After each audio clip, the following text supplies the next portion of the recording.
Hey, good afternoon, everyone. Happy Monday, happy Monday. I have two items at the top before I turn it over to our National Security Advisor, Jake Sullivan. Today, to mark Women's History Month, President Biden, alongside the First Lady and the Vice President and the Second Gentleman, signed a historic executive order that will direct the most comprehensive set of executive actions ever taken to expand and improve research on women's health. These directives will ensure women's health is integrated and prioritized across the federal government and will galvanize new research on a wide range of topics, including women's midlife health. The President and the First Lady also announced more than 20 new actions and commitments by federal agencies, which includes the launch of a new NIH effort that will direct key investments of $200 million towards this work. These actions also build on the First Lady's recent announcement that the Advanced Research Projects Agency for Health, Sprint for Women's Health, is committing $100 million towards transformative research and development in women's health. In his State of the Union address, the President called on Congress to invest $12 billion in new funding for women's health research, and he laid out his bold vision for transforming women's health research. And with today's announcement, he's keeping that promise. Now, second, today, the White House Office of Public Engagement will convene a roundtable on President Biden's efforts to support black men's health. This event will be moderated by Sharice Jones of USA Today and features actors Courtney B. Vance and Lamont Rucker, recording artist Raheem Devon, licensed psychologist Dr. Robin L. Smith, and public health analyst from the Substance Abuse and Mental Health Services Administration, Dr. Walker Tisdale. Since the start of his administration, President Biden has prioritized tackling the mental health crisis. In 2022, he released a comprehensive mental health strategy designed to strengthen system capacity, connect more people to care, and create healthier environments. To support this work and help advance how we transform mental health in the United States, the Biden-Harris administration launched 988 hotline, expanded community mental health centers, established new centers of excellence to help promote mental health. The Biden-Harris administration has and will continue to invest critical resources to expand mental health and substance use support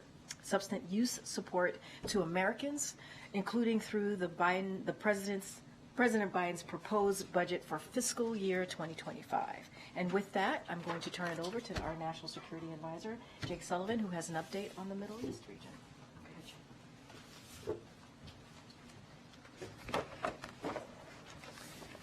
Thank you. Thank you, Karine, and thanks, everybody. I've got a few opening comments, and then I'd be happy to take your questions. Earlier today, President Biden spoke with Prime Minister Netanyahu, as you all have heard. The two leaders discussed the latest developments in Israel and Gaza, and they spoke about the state of Israel's military operations. The president emphasized his bone-deep commitment to ensuring the long-term security of Israel, and he affirmed, as he did in the State of the Union, that Israel has a right to go after Hamas, the perpetrators of the worst massacre of the Jewish people since the Holocaust. Israel has made significant progress against Hamas. They've broken a significant number of Hamas battalions, killed thousands of Hamas fighters, including senior commanders. Hamas's number 3, Marwan Issa, was killed in an Israeli operation last week. The rest of the top leaders are in hiding, likely deep in the Hamas tunnel network. And justice will come for them too, and we are helping to ensure that. At the same time, more innocent civilians have died in this conflict, in this military operation, than in all of the wars in Gaza combined, including thousands of children. A humanitarian crisis has descended across Gaza, and anarchy reigns in areas that Israel's military has cleared but not stabilized. When the president visited Israel on October 18th, the first U.S. president to make a wartime visit to Israel, I might add, he said both privately and publicly that the United States has learned a vital lesson over the course of several wars. A military plan cannot succeed without an integrated humanitarian plan and political plan. And the president has repeatedly made the point that continuing military operations need to be connected to a clear strategic endgame. The president told the prime minister again today that we share the goal of defeating Hamas, but we just believe you need a coherent and sustainable strategy to make that happen. Now, Instead of pause to reevaluate where things stand in the campaign and what adjustments are needed to achieve long-term success. Instead of a focus on stabilizing the areas of Gaza that Israel has cleared so that Hamas does not regenerate and retake territory that Israel has already cleared, the Israeli government is now talking about launching a major military operation in Rafah. The President and the Prime Minister spoke at length about Rafah today. The President explained why he is so deeply concerned about the prospect of Israel conducting major military operations in Rafah of the kind it conducted in Gaza City and Khan Yunis. First, more than 1 million people have taken refuge in Rafah. They went from Gaza City to Khan Yunis and then to Rafah. And they have nowhere else to go. Gaza's other major cities have largely been destroyed. And Israel has not presented us or the world with a plan for how or where they would safely move those civilians, let alone feed and house them and ensure access to basic things like sanitation. Second, Rafah is a primary entry point for humanitarian assistance into Gaza from Egypt and from Israel. An invasion would shut that down, or at least put it at grave risk, right at the moment when it is most sorely needed. Third, Rafah is on the border with Egypt, which has voiced its deep alarm over a major military operation there, and has even raised questions about its future relationship with Israel as a result of any impending military operation. Now, the President has rejected, and did again today, the straw man that raising questions about Rafah is the same as raising questions about defeating Hamas. That's just nonsense. Our position is that Hamas should not be allowed a safe haven in Rafah or anywhere else.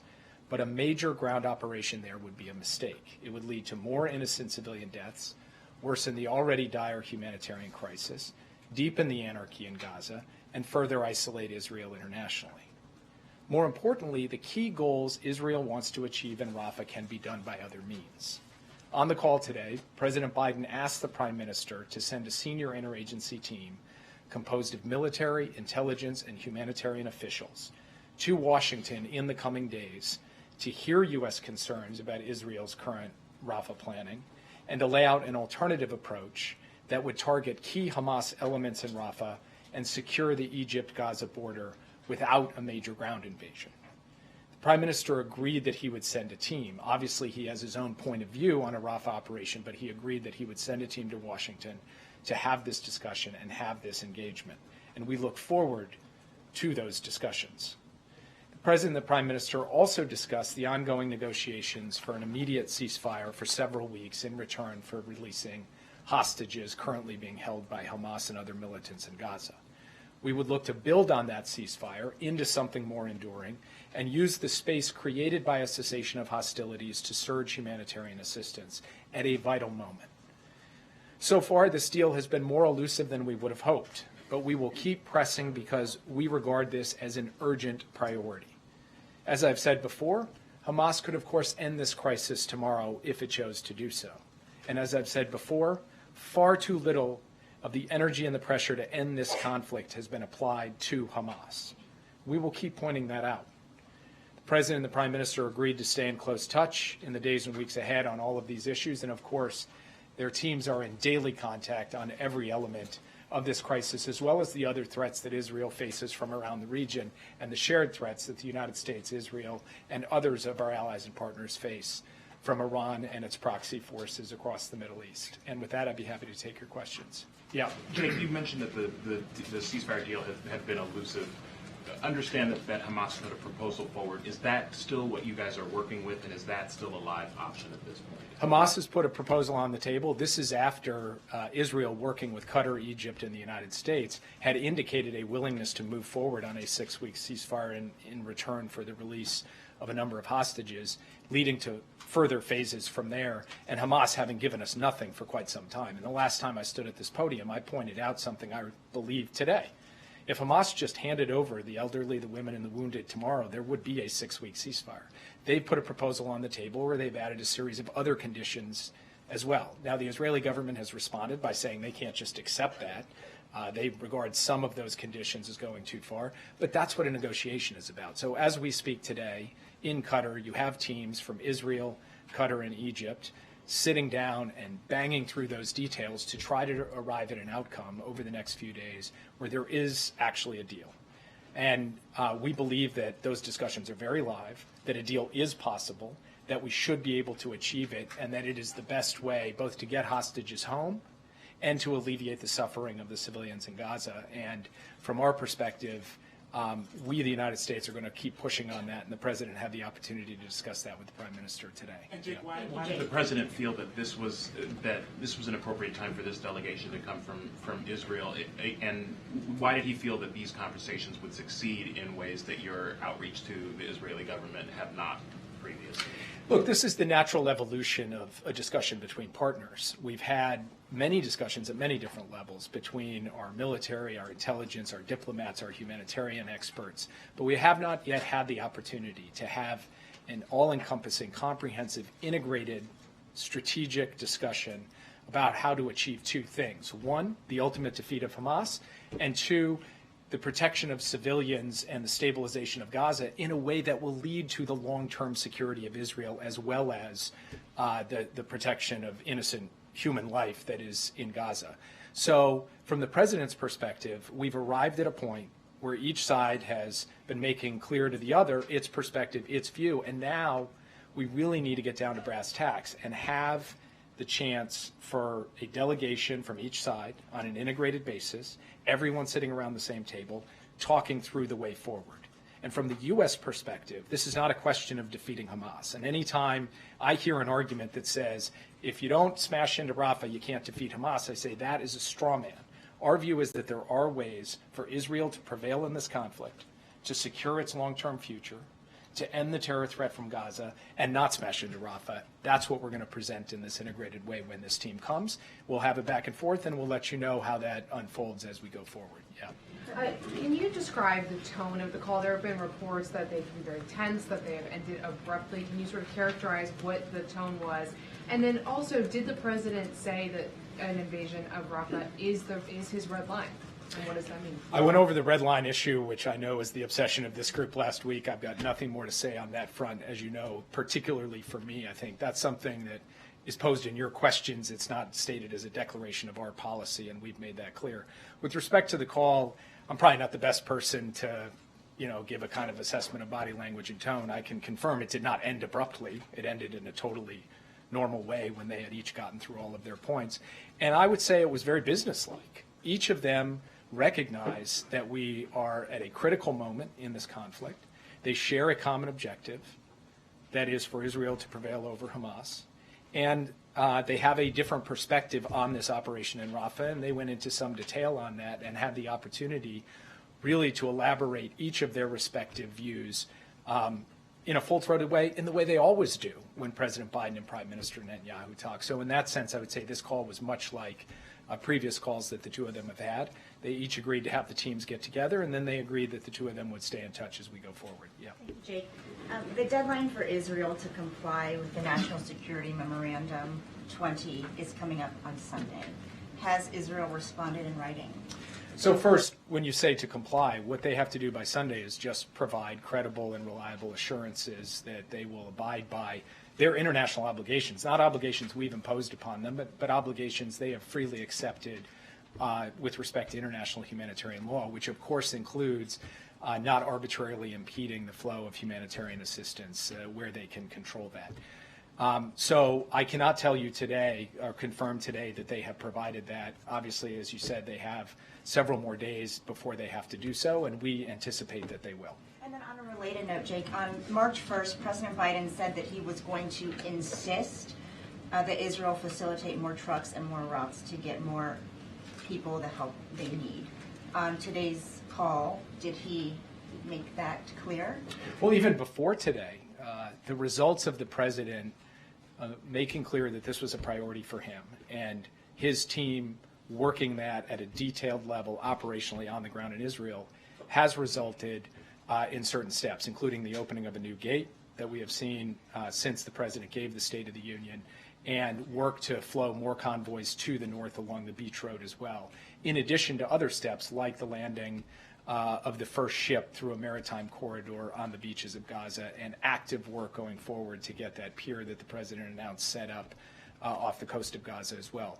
So we have taken steps. The president reaffirmed today the need for Israel to do everything in its power, and even more than it has already done, to address the humanitarian crisis. And obviously we saw a UN report today which Director Power of USAID spoke to quite eloquently. It's an alarming report about a possible impending famine if everyone doesn't do their responsibility to ensure we address that. That starts first and foremost with Israel, who has an obligation to step up and ensure that more is done to deliver food to starving people in northern Gaza. But it's also incumbent on us, the United States, and the rest of the international community to step up as well. We're proud to be the largest contributor of humanitarian assistance to Gaza, but there's more we can do, and there's more others can do as well. This has to be an all-hands-on-deck effort. Yeah. Thank you, Jay. Given that alarming report that famine right now is imminent and the humanitarian catastrophe there, are words enough when it comes to discussions with Israel? Does there need to be some conditions put on military aid?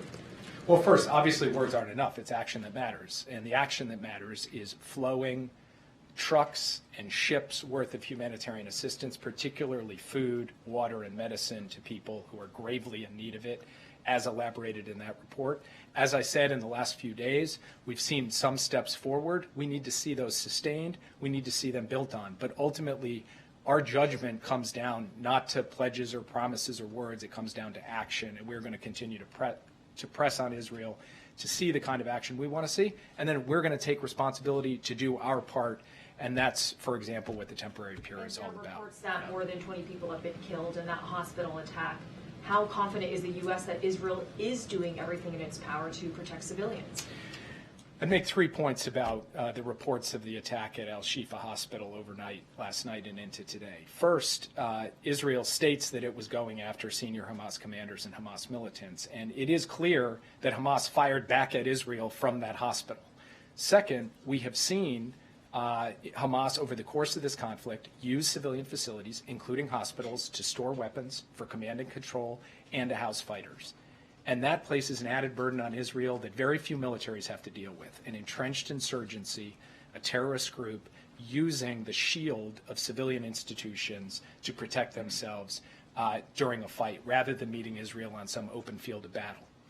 And then third, it also tells us something else that of some concern that I spoke to in my opening comments. Israel cleared Shifa once. Hamas came back into Shifa, which raises questions about how to ensure a sustainable campaign against Hamas so that it cannot regenerate, cannot retake territory. And from our perspective, it is connecting Israel's objective to a sustainable strategy that is the vital thing we need to focus on right now, rather than have Israel go smash into Rafah. And that is what the president talked to the prime minister about today. Yeah. During the call, did the president threaten at any point to withhold military aid to Israel if Israel moves into Rafah or a famine does ensue in Gaza? The president didn't make threats. What the president said today was, I want you to understand, Mr. Prime Minister, exactly where I am on this. I am for the defeat of Hamas. I believe that they are an evil terrorist group with not just Israeli but American blood on their hands. At the same time, I believe that to get to that, you need a strategy that works.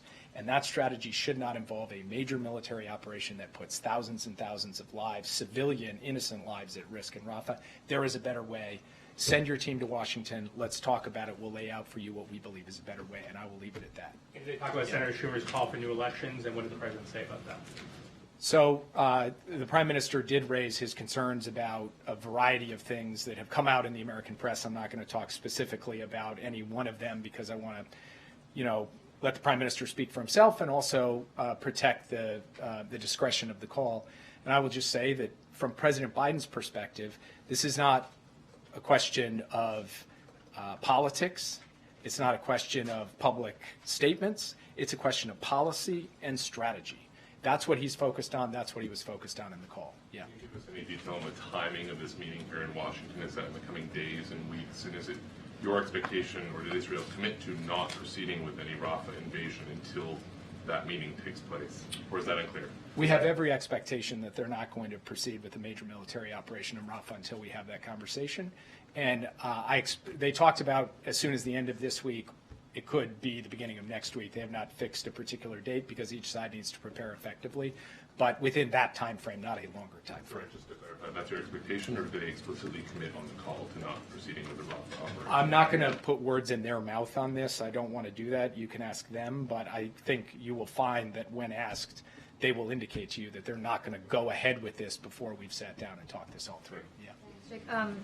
Vladimir Putin in a press conference spoke about a possible Navalny prisoner swap. He claimed they'd agreed to exchange Navalny for prisoners in the West on the condition that Navalny never come back to Russia. Can you speak to this?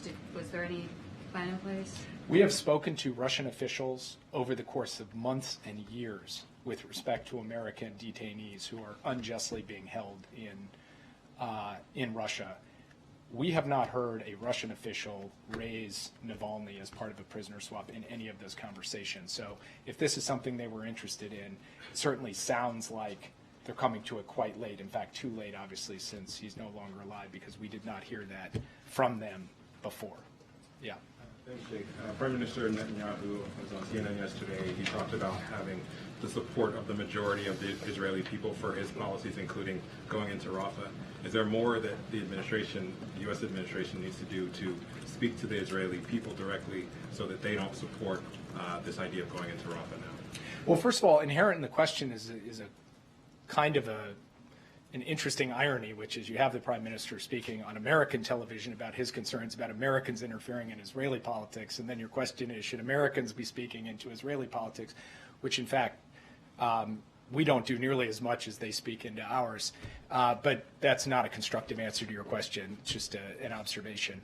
In answer to your question, again, as I said before, from the President's perspective, this isn't really about politics or public opinion or public statements. This is about policy and strategy. And so the President's not focused on what's popular, what's not popular, how do you shape public opinion. He's interested in how do we get to the right result. And the right result is the enduring defeat of Hamas, a two-state solution that has a secure Israel and a Palestinian state that vindicates the aspirations of the Palestinian people, and a broader normalization of relations so that Israel also has peace with all of its Arab neighbors. He believes we need to drive to that outcome, and while it is true that many voices in Israel can't see that today, that is not going to alter the President's view from his perspective that that is what is not just in the U.S. national security interest, but it's really the only solution to Israel's future as a democratic Jewish state that is secure and at peace with its neighbors, including its most immediate neighbors, the Palestinian people. Yeah. Thank you, Jake. The head of UNRWA, Mr. Paul Lazzarini, said today that he was denied entry to Gaza. At the day, which you mentioned the report that northern Gaza is facing imminent famine. So is this an issue that you're raising with the Israelis? And on another question, there is 5,000, according to the ICRC, prisoners that's been missing. Nobody knows anything about them. They're being held by the Israelis, including doctors and journalists, and the arrest of one of our colleagues of Al Jazeera this morning as well. What can you do to push the Israelis to at least declare where are these prisoners so their families know where they are? Because most of them, according to our knowledge, are civilians. So with respect to Mr. Lazzarini's efforts to get into Gaza today, this is the first I'm hearing that he was denied access. Obviously, we'll inquire as to the circumstances of that. Second, with respect to the detention of an Al Jazeera journalist today, I've seen the reports. I saw them just recently before coming into this briefing room. I have not had the opportunity to raise that with my Israeli counterparts. We'll do so. Obviously, we believe that the protection of journalists and the capacity for journalists to do their jobs, even in difficult circumstances, even in war zones, must be protected. That's something this administration takes very seriously in all contexts. And then finally, we have regularly indicated to the Israeli government that they have a responsibility under international humanitarian law, not just with respect to the conduct of their military operations, but obviously with respect to the treatment of and access to prisoners in their custody. That's something that we will continue to remind them of as we go forward, even as we would also point out that the enemy they are fighting doesn't even come close to the same sport, let alone the same ballpark of caring a lick about anything to do with international humanitarian law. Thanks, Yeah. After the State of the Union, the president was picked up on a hot mic saying he told Prime Minister Netanyahu they were going to have a come to Jesus moment. Given what you've said about their conversation today on the Rafah operation, was that this conversation today? I'm not going to characterize that on behalf of the president. I will just describe what happened in the conversation as I've done here today, and I'll let you all draw your own conclusions. Yeah. On the call at all? No comment. So why is it that it seems so hard for this administration to stand up more firmly to Benjamin Netanyahu? He has been ignoring many of your requests. He's now threatening to launch an offensive in Rafah. And the answer from the White House so far has been pretty soft, and the U.S. are still sending weapons to Israel. So it seems like there is a big cautiousness from the White House. That seems more like a statement than a question. Yeah. I have another question on President Macron. What do you make of his position becoming more hawkish and saying that he might send troops, not excluding the fact that he might send troops to Ukraine? I can't speak for President Macron. Obviously, he continues to make his points publicly, and obviously he has every right to do that. We've made our position clear, which is that we're not intending to send U.S. troops to Ukraine. President Biden actually reiterated that before the American people in the State of the Union, and we haven't wavered from that position. We're not wavering from it today. Yeah. Can you talk a bit about Niger? Niger yesterday suspended security cooperation with the U.S. Do you have any reaction? I think some of the things that they are saying is the U.S. Doesn't really approach them in the right way. They come with this arrogance, which is almost like a form of humiliation for the Biden administration. Do you have any reaction to the suspension of the security agreement with Niger? Well, you've seen what we've said on this subject, which is that we've seen the Facebook post from the CNSP, came out Saturday night.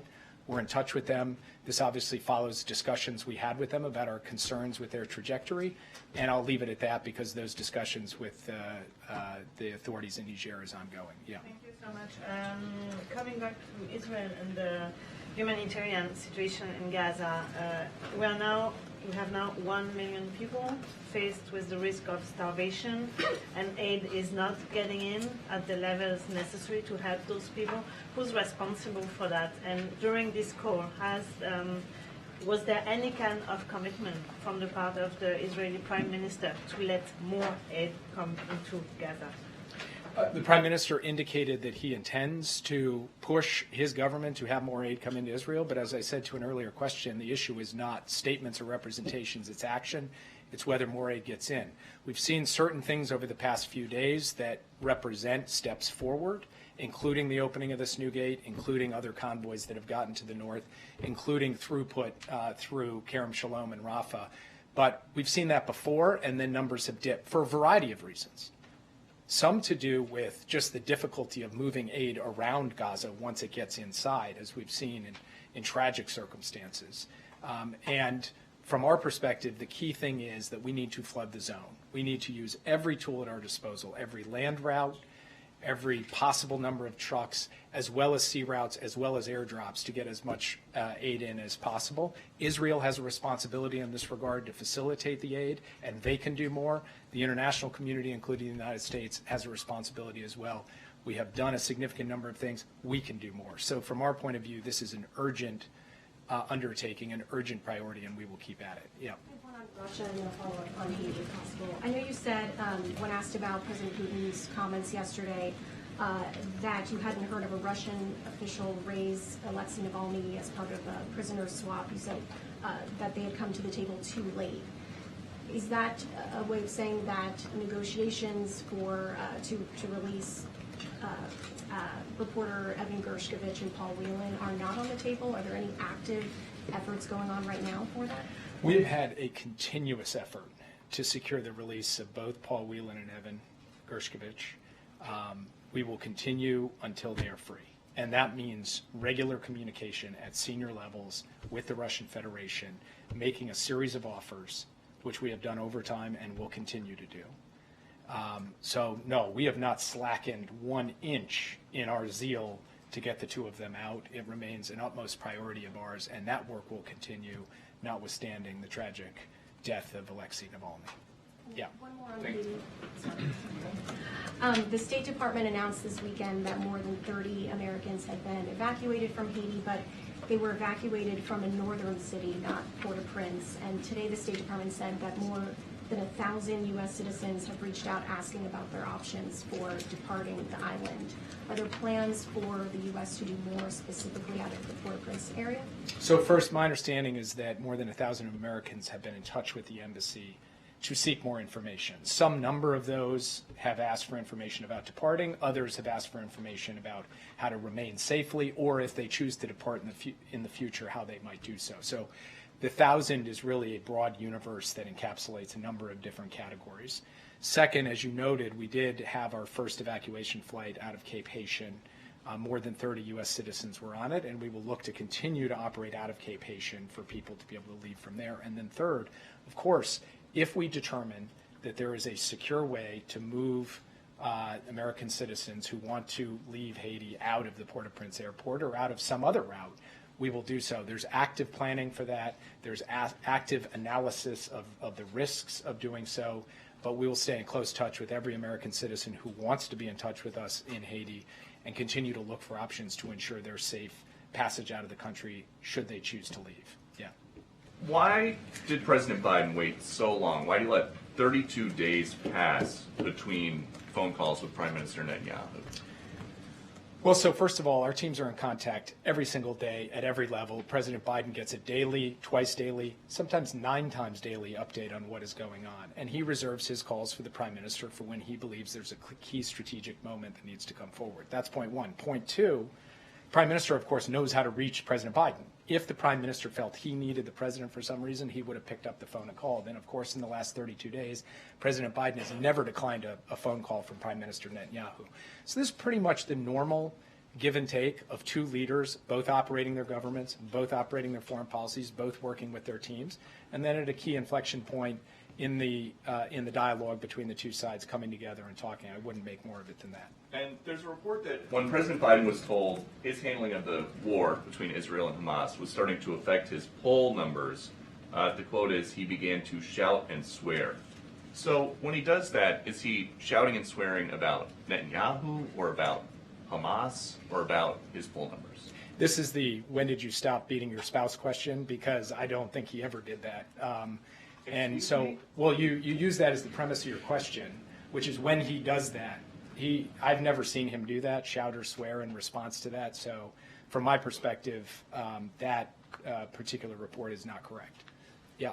What can you tell us about this temporary pier, the timeline for it, how it's going to be secured, how soon aid may be available through those sea routes you're talking about?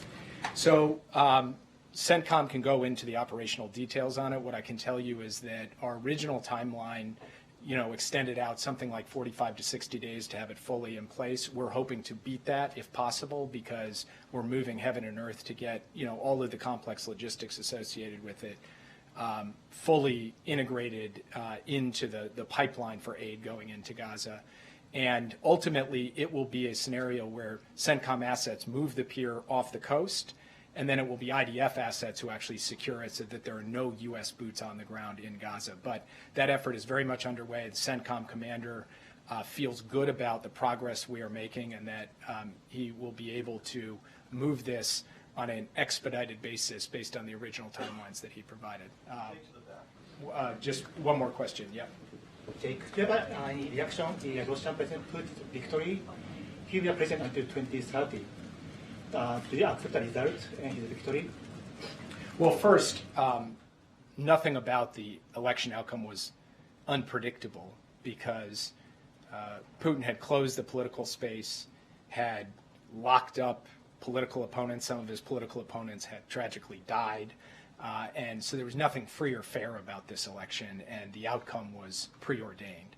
Second, the reality is that President Putin is the president of Russia. We've had to deal with that reality throughout the war in Ukraine, throughout the other aggression Russia has undertaken, throughout the other steps contrary to U.S. national interest that we have seen from this president and from the Russian Federation under his leadership. And we will continue to deal with that reality. But that reality doesn't deny the fact that this election was not something that met any kind of benchmark of being free or fair. Thank you all. Thank you so much. Thank you, Jake. All right, Chris. So I have a question about budget discussions over the weekend. One of the White House objective plans that were taking shape over the weekend for the Homeland Security budget, and what do you want to make sure gets included in the final legislation? And lessons, how close are you at this point, do you think? So, look, I'm not going to talk about reporting regarding ongoing negotiations. Going to be super careful talking from the podium here. One thing that I will make clear is that, DHS needs a bill that adequately funds operational pace, right? And we have seen during this past fiscal year, and that is what the administration is fighting for. We want to make sure that they have the operational funding to do the job that they need to be doing. And that is what I can say. And I want to also add is, let's not forget the past 10 months here. DHS has removed and returned more people than during every fiscal year since 2013. So they have maximized their operations. They have done the work to do what they can at the funding levels that they currently are operating in. And we want to do everything that we can to make sure that they have that operational pace. So I'm not going to get into negotiations from here. So it sounds like we're talking about the issue is a dollar figure. The White House wants more money than is being offered. Just going to be super mindful and not negotiate from the podium. But obviously, we believe that DHS needs additional funding. We've always said that to deal with the security operations and much more that we're dealing with at the border, obviously, and just more broadly, all the work that the DHS has to do on behalf of the American people. There's been progress today or Look, negotiations continue, and we are focused certainly on reaching an agreement. As you know, the shutdown is set for this coming Friday, and we want to certainly get to a place where we have, again, DHS has what it needs to have continue the operational pace that they've been having.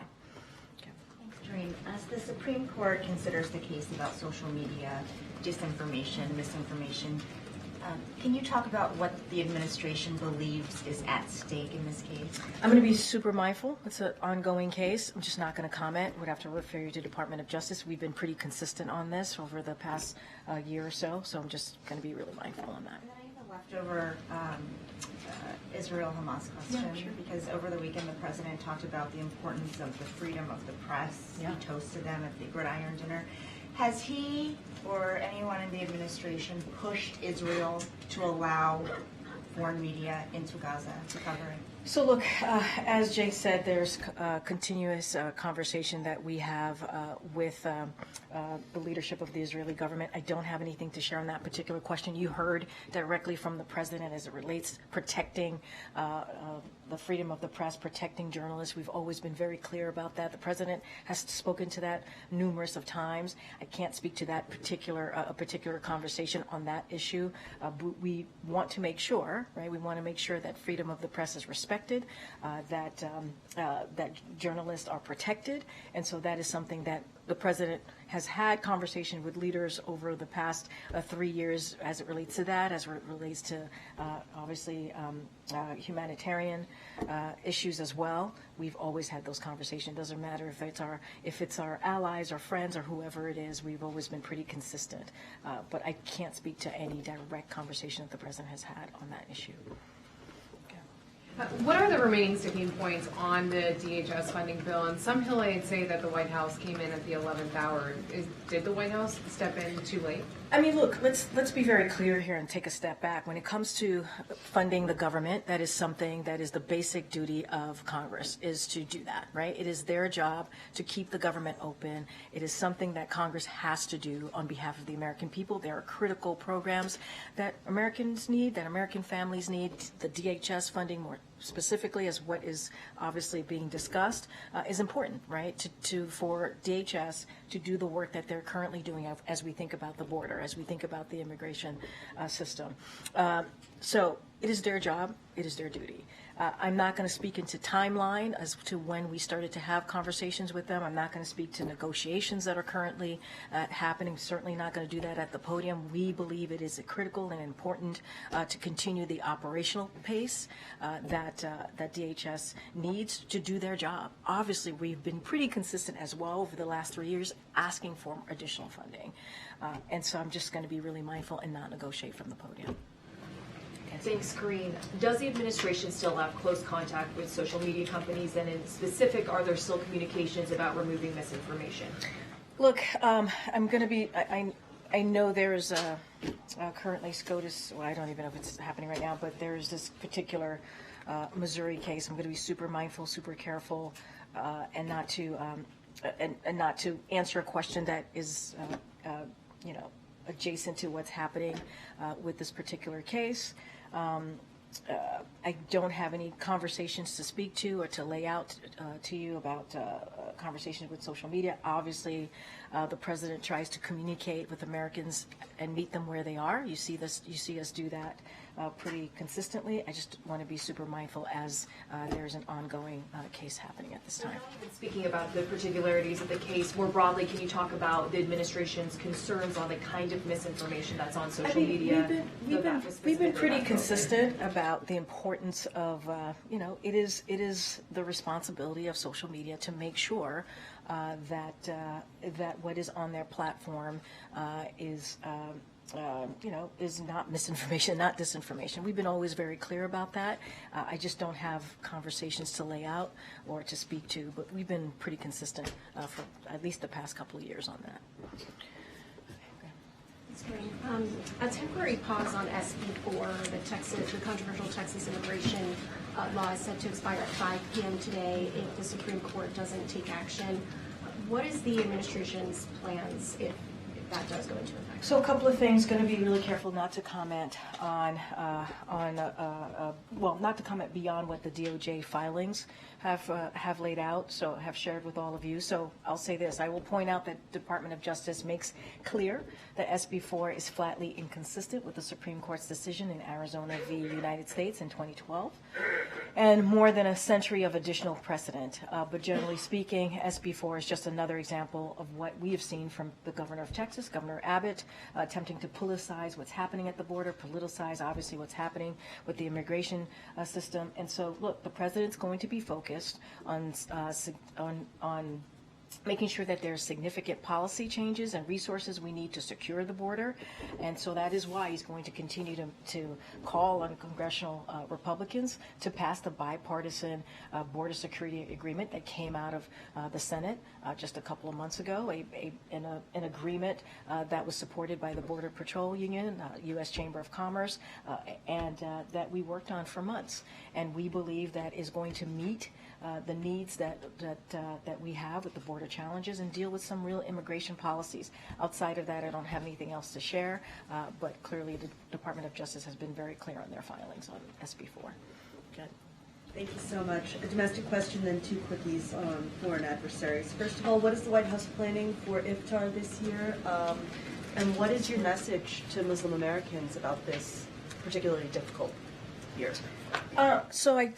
Look, we are going to, I don't have anything to share about an event as it relates to Iftar. What I can say is that we've been very consistent and very clear that this conflict is personal and painful for many, and the president has been clear on that. We have been clear from this podium. He respects all Americans to speak out and for their voices to be heard, as long as it's peaceful, obviously. But we understand that it is a painful time for a number of communities. As you know, we've had senior White House officials meet with members of the different communities, whether it's Arab, Muslim, Palestinian communities, to talk about their views, to voice their concerns, and we welcome that. I just don't have anything to share on any events or beyond that. Okay, so Pakistan conducted 2 airstrikes over what they say are militant hideouts in Afghanistan. Was the U.S. consulted on that? Were these coordinated attacks? And are you concerned about the potential for violence escalating in that region? And then a quickie on South Korea when I'm done. North Korea. A quickie. All right. On Pakistan, just a couple of things that we do want to share with all of you. We are aware of the reports, obviously, that Pakistan carried out airstrikes in Afghanistan in response to attack in Pakistan on Saturday at a military post. We deeply regret the loss of life and injuries sustained during the attack in Pakistan. and the loss of civilian lives during the strikes in Afghanistan. We urge the Taliban to ensure that terrorist attacks are not launched from Afghan soil. We urge Pakistan to exercise restraint and ensure civilians are not harmed in their counter-terrorism efforts. We urge both sides to address any differences through dialogue. We remain committed to ensuring that Afghanistan never again becomes a safe haven for terrorists who wish to harm the United States or our other partners or allies. So we've made that very clear, and we're going to continue to be consistent. South Korean reports that North Korea sent 7,000 containers of munitions to Russia, and if so, what are the consequences of that? So I don't have anything, I have not seen those reports, so don't have anything to share on that. I want to be really mindful and careful on that one. Okay. Thank you. Can you give us an update on the President's review of the China tariffs, whether that's nearing a decision point? You guys ask that question all the time, which I appreciate. I don't have anything to share at this time on that. Pivoting to the United Health PAC, I'm wondering if you can give us the latest of the administration's view on whether that is nearing a resolution or if you're still in the thick of it, and whether it's possible to say whether you know yet whether American health data has been compromised by this hack. So I would have to refer you to HHS. I've seen the reporting, obviously, on this. Just don't have anything for you at this time beyond the reporting. Okay. I was wondering if you could comment on the Russian elections and whether you see Putin as a legitimately elected president. Well, I think Jake Sullivan did a very good job speaking to this, and one of the things that he did say, obviously, Mr. Putin is the leader of Russia. He spoke to this extensively. We are the results, obviously, also were predetermined. No one is shocked by the results coming out of the elections there. I just don't have to add anything to add beyond what Jake Sullivan laid out pretty well here. Thanks, Karine. Technically, is it still possible to avoid a shutdown given the 72-hour review window that has to happen? Look, I think we have to be hopeful. This is obviously an administration that is hopeful and hopes that Congress gets to the bottom of this and gets to a point where we keep the government open. It is, again, their basic duty to do so. As you know, there's negotiations I've been asked about with the DHS. I'm not going to speak to them from here, but this is important. It's critical that we keep the government open. It's not just DHS. There's numbers of other programs that Americans need that we have to continue, and so this needs to get done. On the Israeli delegation that's coming, do we have a sense at this point of who is going to be leading that from their side or from the U.S. side? I don't have anything more to share on that. Obviously, as we get to a point where we're able to share more information on that, but when that meeting is going to happen, who will be part of that meeting, we'll have more to share. I just don't have anything, any further details than what Jake shared from here earlier. And is it fair to understand from the detailed engagement that Biden is having with Netanyahu and with his government that this means that President Biden feels that the government is legitimate and should continue, and that engagement with them can bear more fruit than it has in the past? Say that legitimate. That Netanyahu's government is legitimate, that he still views him as the legitimate leader, and that his appeals to him. I mean, let's be clear. Like that is up to. Bibi Netanyahu is the Prime Minister of Israel. Like that is something that we know, right? That is something that is fact. You know, that doesn't change anything. That is the reason why we've been in constant communication with the Israeli government from all levels, right? And so that has not changed, right? That is as far as. I asked because Schumer suggested that maybe should well, not longer. look, that is something for, as it relates to any elections or anything like that, that's up to the Israeli government, right? That is something for them to decide. I can't speak to that. What I can speak to is the president and his involvement and his engagement. I think it's important that he had this conversation with the prime minister today about Rafah, about how we move forward.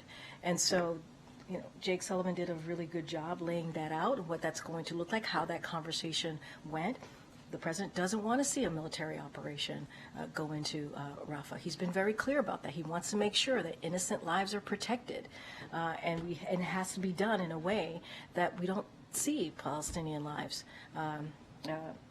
lose any more Palestinian lives. But understanding that Israel has to go after Hamas, right, a terrorist organization. We understand that. So there's going to be a conversation with both sides, obviously. It's going to happen.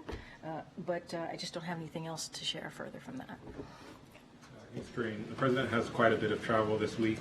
I was hoping you could tell us a little bit about what he's doing beside his political activity, as well as how he's going to be engaged with these ongoing negotiations to make sure there's not a shutdown. So look, I'm going to answer your, talk about the last part of your question first. Obviously, the president's always engaged, always communicating with his team. It doesn't matter where he is, if he's at the White House or anywhere else in this country or the world. He's president wherever he is. So I'll say that at the top. The president's going to be going to Reno and Las Vegas tomorrow. In Reno, he will participate in a campaign event. So obviously, I will refer you to the campaign for more details on that particular event. In Las Vegas, he will deliver remarks on lowering costs for American families, which is the priority as it relates to his economic plan on behalf of the American people. On Wednesday, the president will be in Phoenix and will deliver remarks on Investing in America agenda. This is part of a busy travel schedule following the State of the Union, where the president is hitting the road, meeting Americans, talking to them directly about how he sees his vision, how he sees the future of this country for obviously the American people. We'll certainly have more details to share. The specifics on the political parts of the trip, I would refer to the campaign. And there's one more question. Next week, the president is going to be going up to New York, meeting with former President Obama and former President Clinton. It's a campaign event, but there's a report that came out today about President Biden's relationship with President Obama, indicating that there might be some jealousy involved. I was wondering if you could speak to that. Let's be very clear. The two presidents, President Obama and President Biden, have a very good relationship. You all have seen it over the past several years. They're like family to each other, and I'm just not going to speak to reporting that we don't believe to be true. Thank you so much. Another foreign policy question. On Saturday, Niger decided to cut all military ties with the United States. Can you maybe explain what led to this decision, and how concerned are you that Niger is now one of these African countries seeking military cooperation with Russia instead of the United States? So a couple things. Jake spoke to this when he was here not moments ago. Let me just say two top lines about the situation in Niger first, which is since the coup last year, we sought to work with the Nigerian junta towards a democratic transition and our shared security interest. Last week, Assistant Secretary Fee, General Langley, and Assistant Secretary of Defense Wallander were in Niamey for frank conversation with the CNSP to explore how we can chart a common path forward and our concerns about the lack of progress towards a democratic transition and operational considerations for us to maintain a long-term security partnership as it relates to Russia, the Russian Federation's repeated violations of international law, to include its illegal invasion and ongoing war of aggression in Ukraine, represent a clear threat to the rule-based international system. So we are closely monitoring the Russian defense activities closely, obviously, in order to assess and mitigate potential risks to U.S. personnel interests and assets. And so that is how we are looking at that relationship in particular. Okay. Thanks, Karine. When will the president hold another news conference so we can ask a question of him without having helicopter noise or jet noise in the background? I don't have anything for you to share. Obviously, the president, as you were just saying, the president takes questions pretty regularly, enjoys having engagement with all of you. I don't have a press conference to lay out for you at this time. Is there talk of one? I don't have anything for you, but as I said, the president enjoys engaging with all of you on a regular basis, and he'll continue to do that. I think I have to go. I'll take your question last. Okay. Thank you. The North Carolina Lieutenant Governor and other state officials sent a White House letter about Owet Hagos, who was arrested in the state last week. I'm wondering if... Say that one more time. Arrest of who? Owet Hagos in North Carolina last week. I'm wondering if the White House has seen the letter and if you have any information about it. I don't have anything to share on that particular letter. I'm happy to go back to the team and let you know. Thanks, everybody. See you on the road.